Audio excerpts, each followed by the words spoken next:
The treatment of kids in Texas is under the national spotlight today as a judge considers whether to temporarily block Child Protective Services investigations into parents of transgender children. As part of Governor Greg Abbott and Attorney General Ken Paxton's direction, the CPS is treating parents of transgender kids as child abusers if they help their kids get gender-affirming treatment like puberty blockers. Monica Madden has more on the groups hoping to bend the ear to anyone who will listen.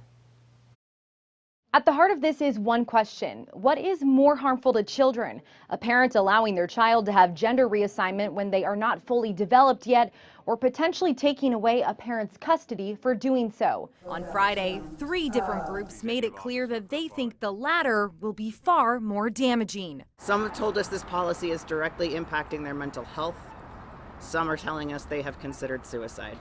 At a Family Protective Services hearing, some said transgender children and their families are being emotionally traumatized, hoping to appeal to the agency charged with directing these investigations. Children will die because of Governor Abbott's order. Meanwhile, the governor and attorney general have said gender reassignment surgery could be considered as child abuse under Texas law, calling such procedures a horror resulting from misguided ideology.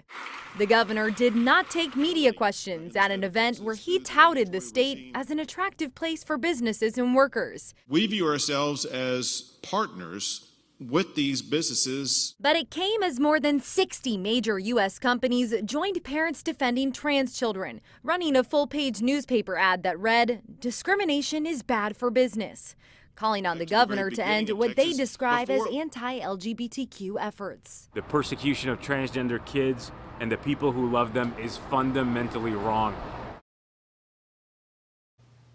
In court today, one DFPS supervisor told the judge she believes this policy is overreach and putting the agency in a compromising situation, to which the state's attorney said, "Your personal opinion of the law does not change what the law is."